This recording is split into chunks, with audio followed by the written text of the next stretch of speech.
know whether it's an old house or a new adaptation.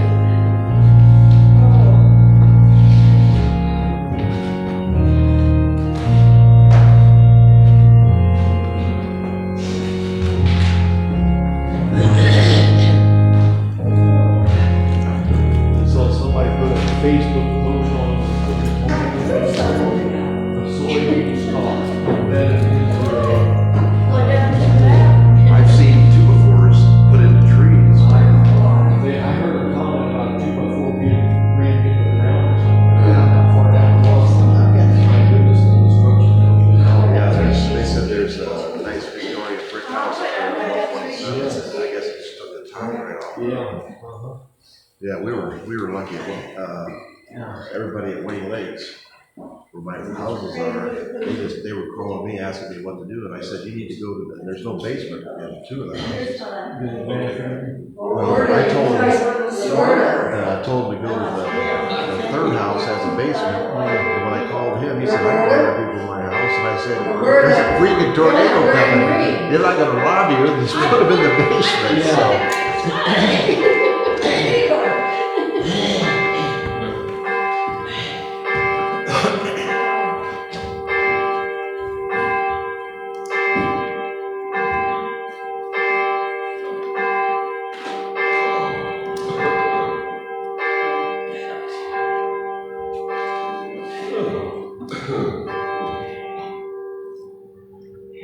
All right, welcome to First Universalist of New Madison on this nice and chilly, but it's still comfortable, sunny day, St. Patrick's Day, so everything is St. Patrick's Day. I hope everybody wore green or tried to wear green. I brought our presentation will be a little bit of history on St. Patrick's Day, a little bit of background, and since we were in Ireland, I've got some pictures. Actually, the pictures I took aren't near as good as the ones I pulled off the internet, so I'm going to talk about what we saw and give you the good pictures. And I'm going to show you, I got my Irish hat. This is, now you can look at it closer after church. They have an actual Irish national stud farm outside of Dublin where they raise thoroughbred racehorses. And my wife said, you can't wear a hat that says Irish National Stud. But I did, and I do, and I lacquered the little Guinness thing on the back. My Guinness, it's the guy pulling the cart with the horse in the cart. So we'll have a good time today. All right, do we have any announcements? We have a nice, I think it's down here, we got a nice thank you card from Denise for the flowers that the church sent for her mother, and we'll kind of jump to joys and concerns a little bit early. I also heard from Denise, Lou had some medical problems, was admitted to the hospital. So we're going to light a candle for Lou. I hope he's out. I haven't heard anything different. She thought he would be out pretty quickly. And everything seemed to be going well, but it's still, anytime you get admitted to the hospital, it's not a good thing.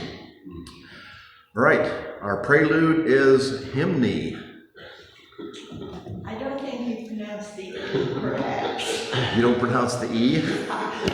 Why is it spelled with an E then? I don't know. I have no idea. Well, you know me in pronunciations when we get to Mackinac. Nobody likes Mackinac either. Anyway, we'll go ahead, but it does say. And let me add to that. My wife's name is, speaking of Ireland, T-A-R-A. And how do you pronounce T-A-R-A in Ireland? Tara. Everybody has always called her Tara. My brother's name is Terry. Oh. And I was not going to lay in bed with somebody and say, I love you, Tara.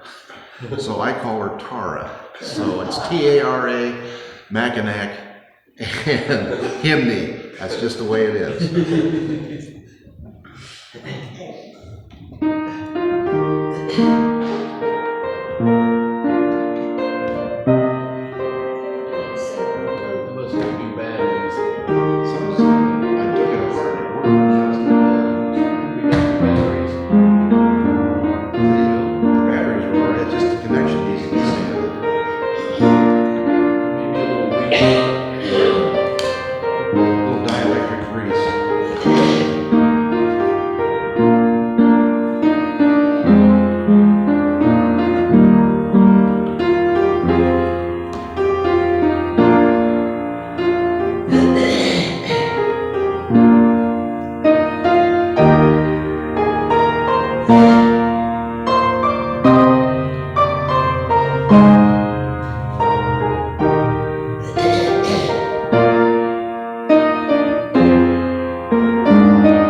pretty good hymne. Yeah, that's a pretty good hymn, isn't it?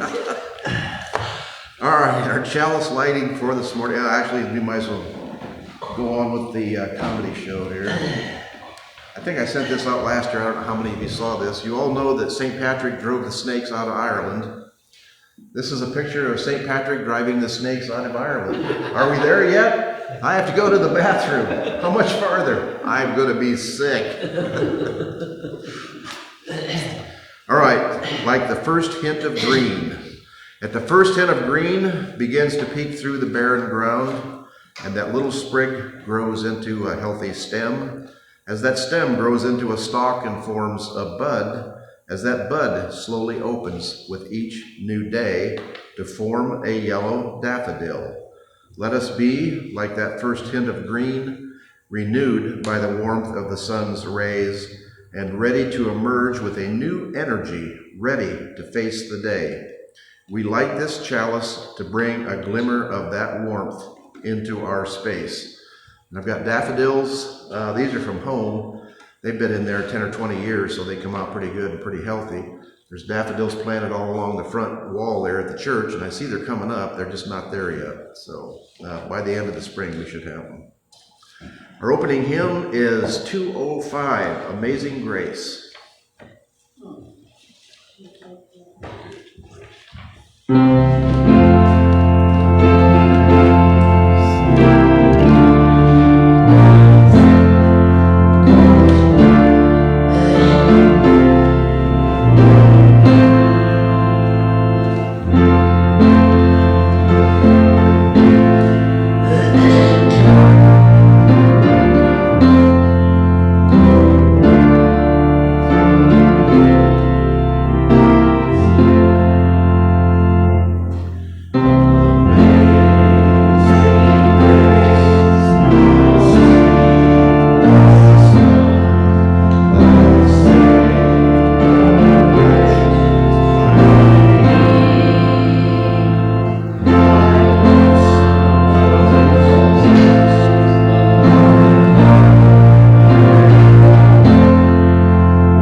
That's an appropriate song for today, too. Yeah. Amazing Grace. It was grace that taught my heart to fear, and grace my fears relieved. How precious did that grace appear the hour that I first believed.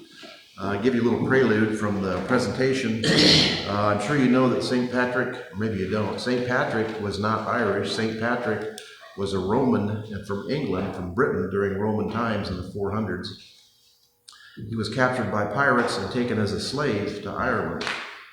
He escaped and went back to Britain and then came back to Ireland to convert the Irish, or to bring Christianity to the Irish.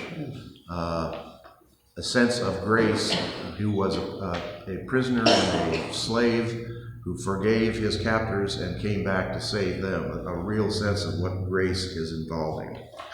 All right, affirmation. Being human means we are of this earth. May we recognize and abandon the familiar attitudes and practices that do not serve the whole. We are who we are, and we have the opportunity to be who we want to be, to create a new inheritance for the future. May our thoughts, words, and actions in our daily lives assist in dismantling the paradigms of oppression and suffering. May we give thanks for our individual place in time and space, to our families and our relationships that touch and change us. May we give thanks to the wise teachers who help us remember how to be and the chance to make it so. Underneath and within these stories and histories is our humanity. Being human means we are of this earth. We are these waters. We are fire and atmosphere. We are the sun and the moon and the stars. We are all that we see, and the wisdom is revealed by looking in between. A little bit of background science. We are all made up of stardust. I'm sure you've heard that before. All right. Our children's story is, of course, Irish.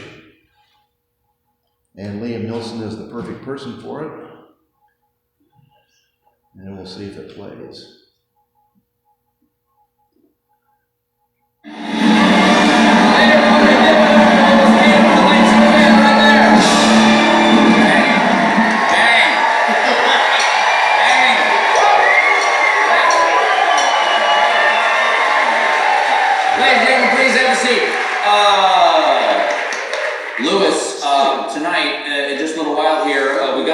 So Help Me Todd, new show on CBS. Skylar Axton will be here, and Todd himself, Todd in the flesh, and in just a few minutes right over there, Reggae Jean Page from the Dungeons and Dragons movies.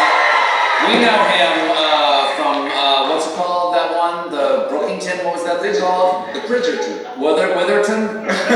Bridgerton, right. Bridgerton. I used to come into the room and watch Eddie watching it, but he's going to be on here. And you know, scientists said recently that science says, due to the golden ratio, he is the most handsome man in the world. Really? That's science. That's not me. That's just science. You know, he'd make a very sexy priest. I bet.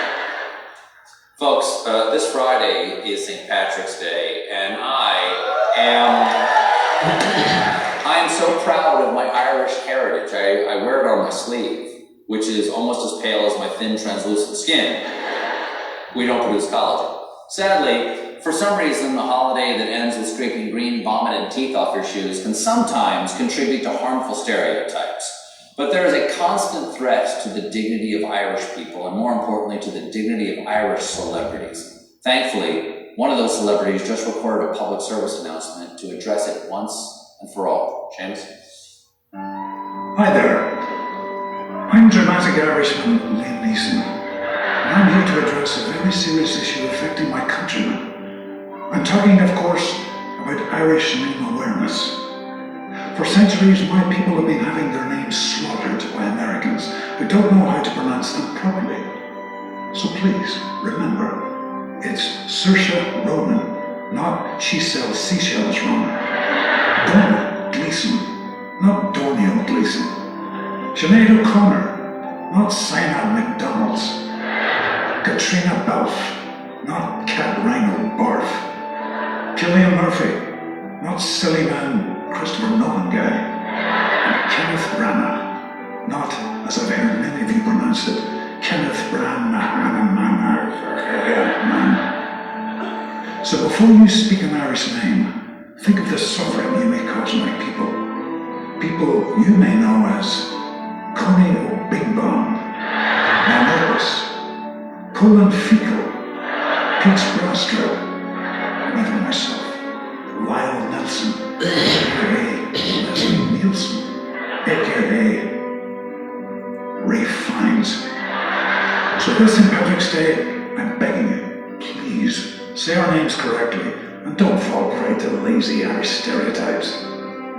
Now, if you'll excuse me, it's time for me Lucky Charms, with my spoon made out of, you've guessed it, potato.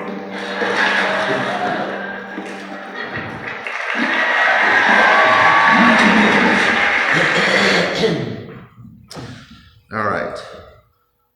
Joyce, because actually the pronunciation of Irish names is pretty crazy. Sinead O'Connor, how do you get that out of what that's spelled like? So it is pretty unbelievable.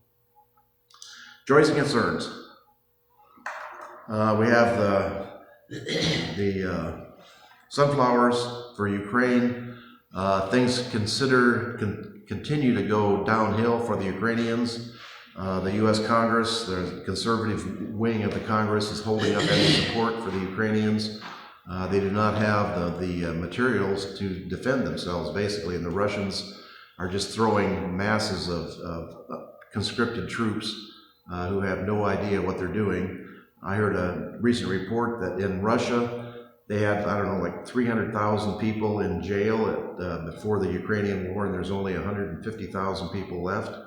150,000 people have been taken out of Russian jails and put into the military, and their losses are just tremendous. And that has been a Russian tradition for generations and generations. If you remember World War II, the Napoleonic Wars, the one thing Russia has plentifully is peasants, is people to use as weapons. So we also have nothing is going any improvement in Israel. Israel refuses to negotiate, and Hamas refuses. They both refuse to negotiate. Hamas says Israel has to stop fighting for 6 weeks or 6 months or whatever to get the hostages back. Israel says they want the hostages back before they stop fighting, and neither one is willing to give to the other, and the hostages are caught in the middle. My understanding is more and more the hostages are dying in captivity or being abused in captivity. Because they are becoming, and the families of the hostages are beside themselves. Margaret talked to me. I talked to her on email this week. Her extended family, she had a death in her extended family in Salina. So we light a candle for Margaret and the problems that their family's having and support for their family. And I heard from Denise that Lou went to the emergency room or went to urgent care. He just wasn't feeling good. He thought it was the flu, and ended up getting admitted to the hospital. So I'm hoping, they thought he would be out pretty quickly, so I think they've resolved the problem. But we'll see if Denise wants to share, and Lou wants to share what the problem is. There's a card here in front, a get well card, so be sure and sign that before you leave today, and we'll go ahead and send that off to her. Anything else? The tornadoes in Darke County, actually not just Darke, Indiana had tornadoes, Darke County had tornadoes, Logan County had tornadoes. I think we were very lucky. There were only 3 deaths, and I think that was in Logan County. The one went from Winchester to Bradford. Winchester to Bradford, yeah. And it went down 571 because I knew somebody that went down 571. He said there's horse trailers on top of houses, cars piled on top of cars. I know I haven't been up that way, but people have told me there's a beautiful old Victorian house on north on 127 that the top was taken right off of it. So it's just been and as you see every time in the news, the neighbors come out to help. They come out to help clean up. They come out to supply things that people need. The sheriff even said in Darke County, stop bringing stuff until we can tell you what exactly we need, because we got too much stuff already and no place to put it. So the will is there. We just need to have it organized and then find out what people need to help clean up. So and we're available if anyone would contact us. If anybody who's watching on Facebook needs help, let us know, and we can also chip in our little bit. All right, so, but it's still, to change your life completely, to have your house destroyed and all your belongings disappear, it's hard to imagine, and you'll hear people say that each time. I've always seen it happen to other people, but I never thought it would happen to me.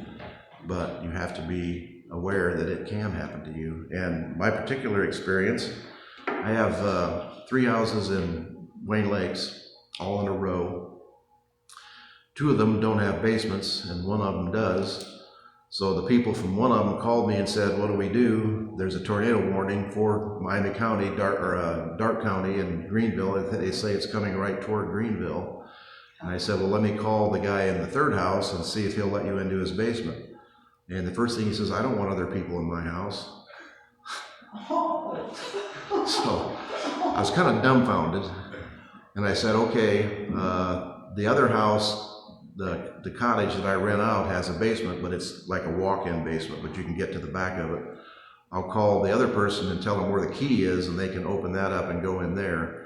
And then he called me back and said, you know, I don't know what I was thinking. They can come to my house. And because his basement is like goes into the basement through the garage. It's not like they're in his house. They just go into the garage and into the basement. So they spent the next hour and a half standing in the garage waiting to hear a locomotive coming down the road before they went into the basement, because it's not a very pleasant basement. It's small and it's dark. It's not meant to have people in it. So, yes. We at the Brethren's home all had to go into our bathrooms. Yes. An interior room, and our house, and they said there was a possible tornado in Richmond coming toward New Paris, which would come right over our house. Our house has a crawl space, and I cut a trapdoor in it and put a ladder in it to get down into it, and that was 20 years ago, and I was pretty agile at getting into the crawl space 20 years ago. Now my wife has bursitis, Tara can't move very well, and my hip is killing me. And I'm thinking, geez, if we have to get down that crawl space, it's gonna be lift the trapdoor up and climb straight down a wooden ladder. That's gonna be, and get the dog in there, that's gonna be a mess and a half.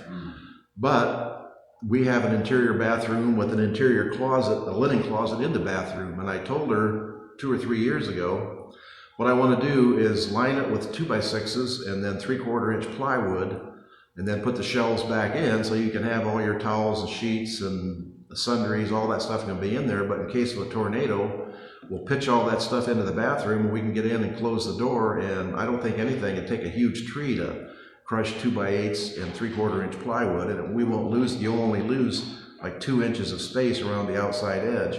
You're not doing that to my linen closet.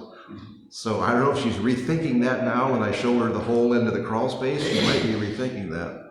Although what she said was, you just bought a backhoe, why don't you go out and dig us a storm shelter in the backyard?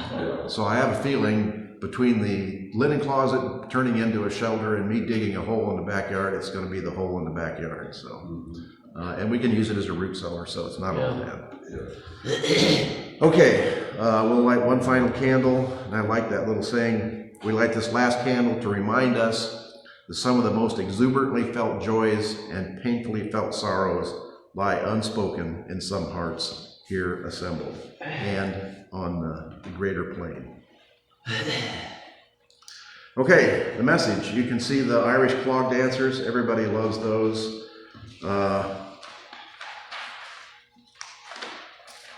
St. Patrick was a Roman British slave taken by pirates to Ireland. He escaped and then returned to Ireland to preach forgiveness and to love your enemies. The true heart of what Christianity is supposed to be. How good a job did he do? What is Ireland known for? The troubles, the divisions. Let's go into a little bit of the history too. St. Patrick's Day, it's wearing of the green. Where did the green come from?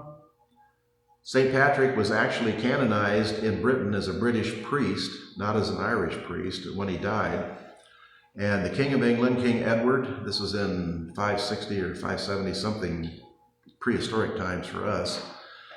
He has St. Patrick in a field of blue. In other words, the blue is the blue background. The English royalty had the Irish, because Britain had taken over Ireland at that time, it had controlled Ireland.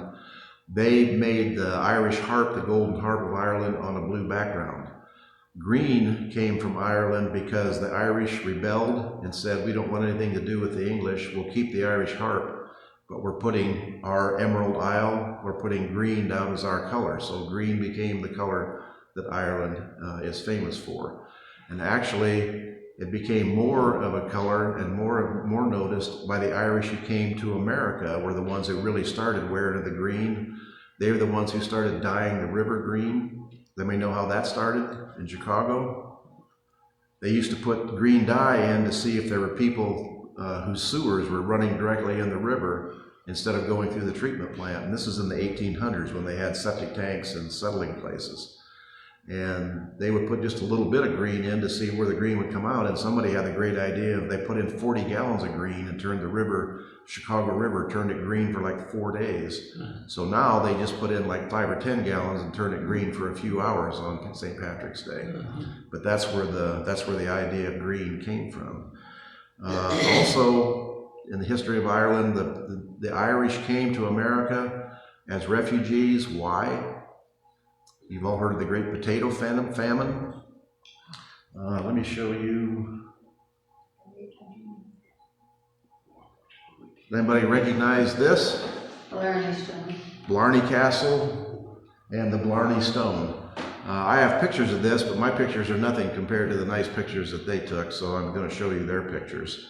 You climb up to the top of Blarney Castle and lay upside down, and the assistant holds you so you don't fall down. You grab onto the rails and you kiss the Blarney Stone to get the gift of gab. And actually they take a little cloth with disinfectant on it and wipe the stone each time, so it's not like it's very unsanitary. And I didn't bother to do that, but there's an amazing amount of people that want to kiss the Blarney Stone. Also, when you go into Blarney Castle, there's a little gift shop.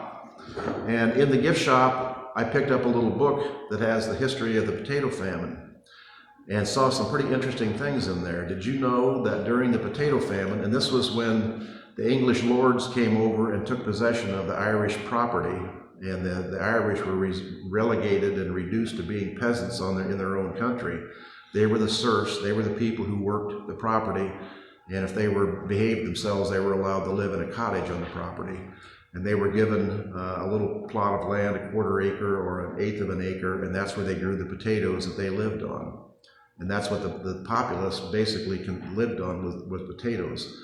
In the early 1800s, that's when the potato virus came and basically wiped out the crop. The entire time that the Irish famine was going on, and 1 million Irish emigrated to the United States, and 1 million more actually died of starvation in Ireland, the British landowners were exporting food to the rest of the world. They were exporting wheat, they were exporting corn, they were exporting materials that they grew. So food was being exported from Ireland while people were dying in the streets. Can you even, yes? Would you say again what that tall building is? That is Blarney Castle. Blarney Castle. Blarney Castle. There are a few castles in Ireland that are restored and in beautiful shape. Most of them were built in the early 1514s, maybe even the late 1000s, and they've kind of tumbled down. They've been reconstructed enough to get tourists in them, but they're very, very interesting to go through. To see how people lived in medieval times. Giant fireplaces that you can walk into. That's where the heat was, but the heat was only at the fireplace. They basically had straw on the floor to sleep on unless you were the lord or lady of the manor, unless you were rich. Your life was basically from when it got light to when it got dark, because they didn't have lighting other than a tallow candle, which poor people couldn't afford. The toilet was basically a shelf that stuck out over the moat, so all your waste went down into the moat, and you can imagine what that would be like. And that was only the lords and the ladies. The poor people just went out in the woods, and I haven't seen anything about outhouses or anything else. I think they just went out in the woods and did their business. Lice, bed bugs, roaches, rats everywhere, but there were also lots of cats and lots of dogs to catch the rats, so there was always plenty of entertainment at night. Just an amazing way to live, but what really impressed me was the history that a lot of people don't know, that the fact that the British overlords were sending food. I can't even imagine how that could be, how you could send food away in big carts with horses pulling them.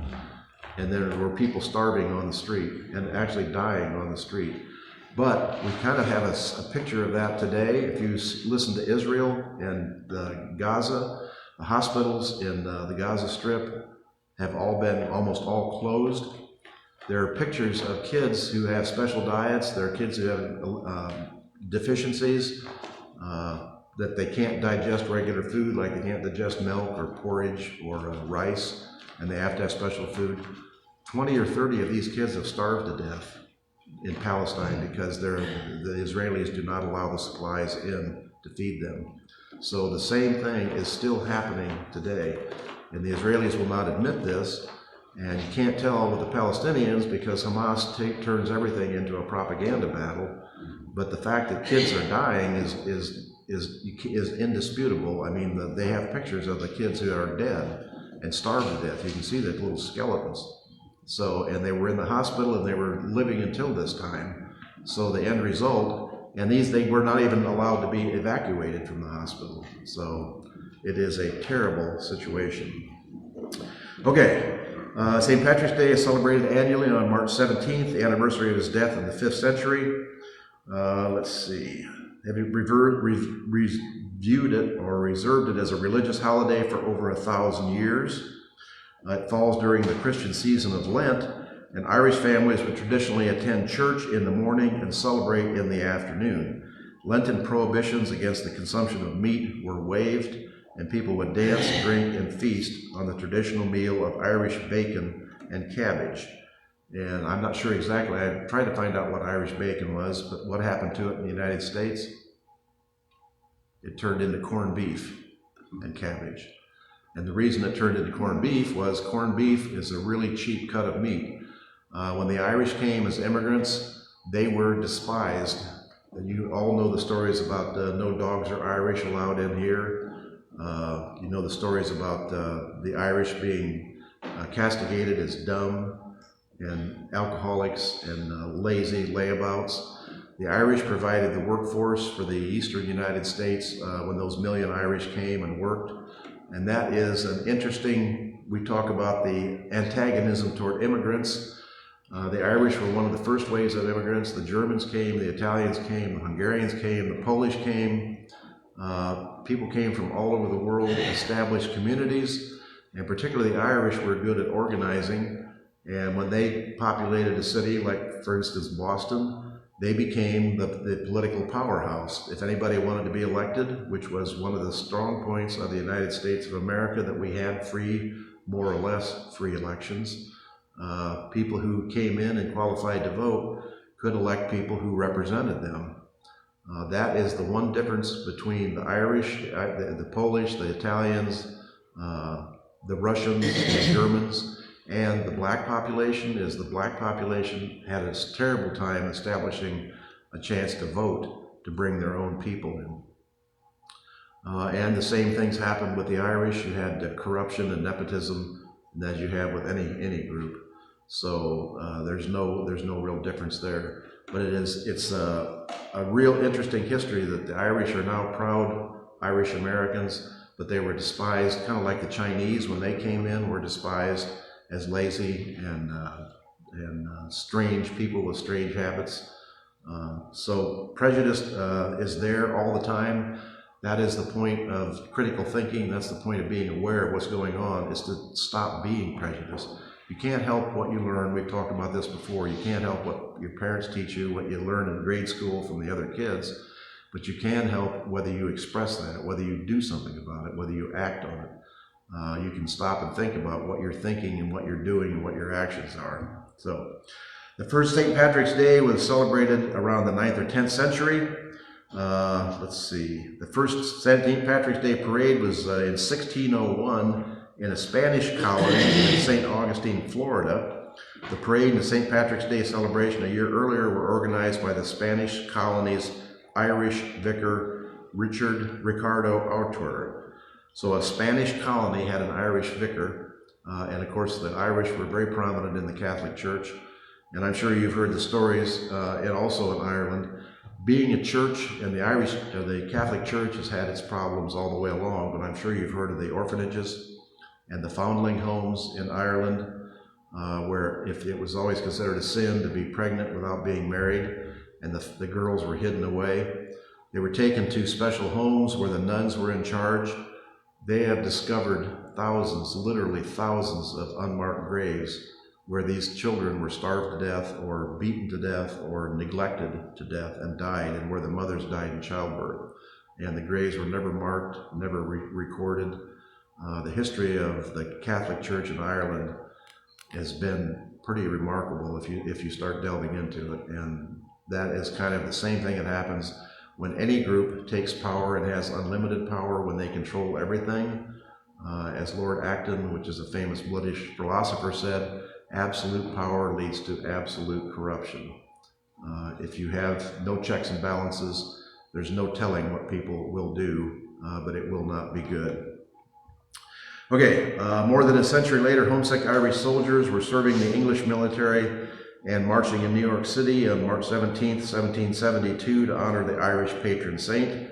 Enthusiasm for St. Patrick's Day parades in New York, Boston, and early American cities only grew from there. And you know the three major cities for Irish participation: New York, Boston, and Chicago. Primarily Boston is known as an Irish city, but New York and Chicago have tremendous Irish parades. The shamrock, a three-leaf clover. You know why the shamrock is revered and why St. Patrick used it in his sermons? The shamrock is three leaves and the Holy Trinity, Christ, the Holy Spirit, and God. They use that as an example, a literal example. And what is the actual symbol of good luck in Ireland? The four-leaf clover. The four-leaf clover is a genetic aberration. It happens very rarely, but it does happen, so it is possible to find a four-leaf clover if you're paying attention. But the three-leaf clover is what everything was based on, not the four-leaf clover. Ireland's, I just threw this in, Ireland's only female patron saint, Brigitte, has her own holiday. And there are three patron saints in Ireland: St. Patrick, St. Columcille, and St. Brigitte, or Bridget, is the patron saint of Irish nuns, newborns, midwives, dairymaids, and cattle. Believed to have been born in Ireland around 450, she was the daughter of a pagan king and an enslaved woman. She grew up to serve the church by building a church in Kildare, which was the site of a former shrine to the Celtic goddess with her name.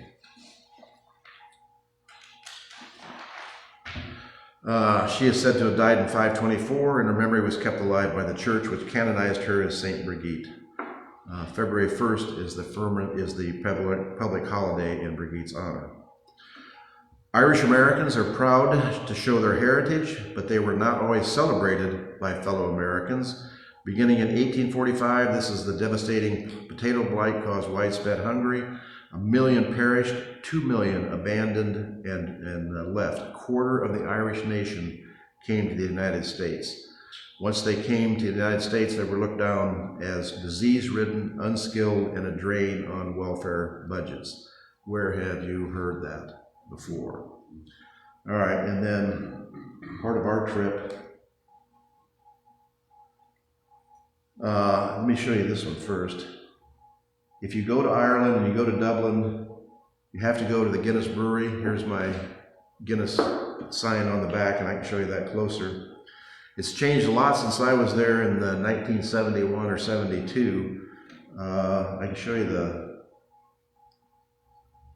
this picture here is inside of the brewery. They actually have a waterfall inside the brewery.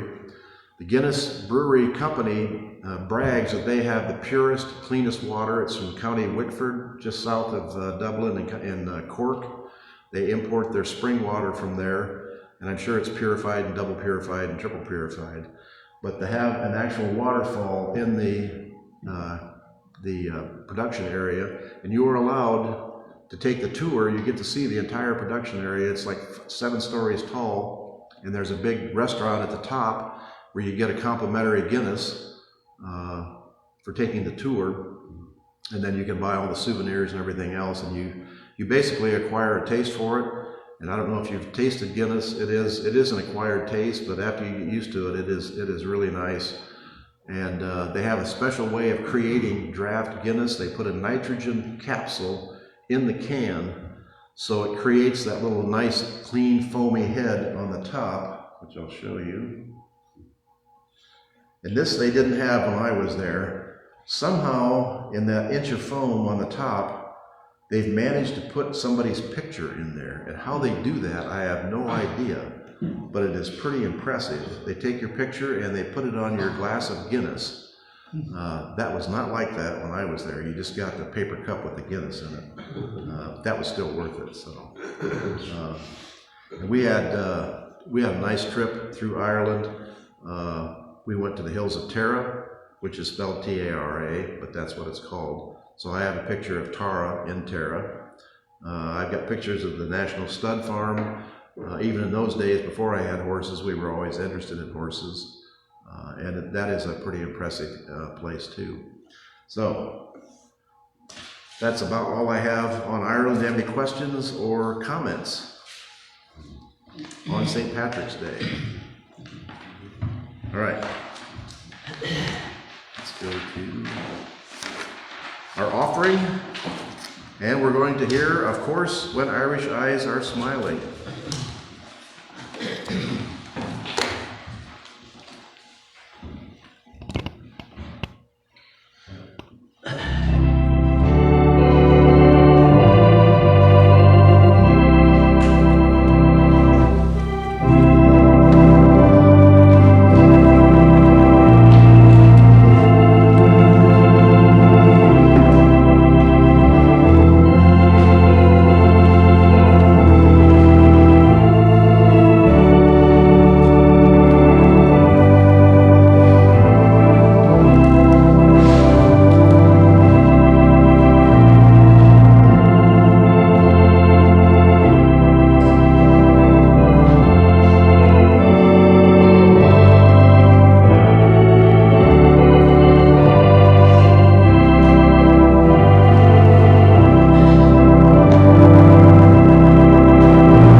Closing hymn is 189, Light of Ages and of Nations.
revelation is not sealed, answering now to our endeavor. Truth and right are still revealed. That which came to ancient sages, Greek, barbarian, Roman, Jew, written in the soul's deep pages, shines today forever new. It doesn't matter what your history or what your culture, the truth is there, and it is our responsibility to carry that on. All right, extinguishing the chalice. The Lord bless you and keep you. The Lord bless you and keep you. The Lord keep all those whom you love, whether here or in some other place. May God be your companion and you be God's friend as you walk together through all the days of your life. And at journey's end, may you find the welcome of God's love. It keeps us all. Amen. Postlude is Londonderry, appropriately enough.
Leave one candle burning for Margaret, for Lou, for the people who have suffered in Dark and Indiana, Dark County, Indiana, and also toward Columbus from the tornado.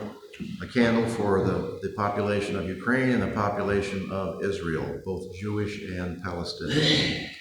Our last picture this is in Ballymena, which is just outside of Ulster. That's one of the places I went when I was wearing my cowboy boots and cowboy hat.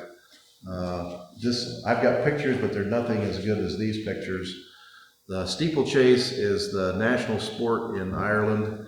Beautiful horses, beautiful courses, and to see them in action was really, really impressive. So, all right, there's donuts, there's hot water so we can make instant coffee. Enjoy yourselves, enjoy your corned beef and cabbage today, which we have waiting when I get home. And don't forget to sign the card for, yes, Kenny has the card for Lou. We'll get that signed and I'll bring my hat back. I actually wore this hat to work in, which is why it's got sweat stains on it. But that was fun. All right, that closes our service at New Madison. Thank you. Thank you. Okay. Everybody says thanks when it's a short service.